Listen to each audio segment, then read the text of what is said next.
xalwada markaa oo la miisaamay oo la dirayay iyo dhar ku dhex jira waxa ku dhex jira kaniyaal ama drugs oo mamnuuc ah. Maanta waxay noo ahayd fursad aniga tiimkayga oo wada socono runtii aan nimaado maxkamadda oo aan dhageysanay keeskan wuxuu ahaa runtii kees aad iyo aad muhiim u ah dhageysigiisu sababtoo wuxuu quseeyaa dhammaan dadka Soomaaliyeed ee gudaha dalka jooga iyo ama dibadda jooga dadkaas oo ah dadka safar badan ah oo safarada gala.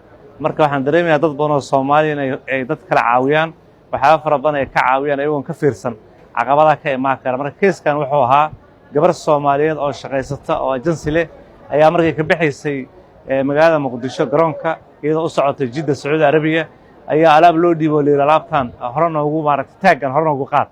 Marka taagii qaaday xaggii ka degtay xalwada markaa oo la miisaamay oo la dirayay iyo dhar ku dhex jira waxa ku dhex jira kaniyaal ama drugs oo mamnuuc ah oo aan la ogolaan in la qaado. Arrintan waxay yeelatay saameyn in qofka culays fara badan soo saaro oo soo gaaro ilaa hadda ay xiran tahay.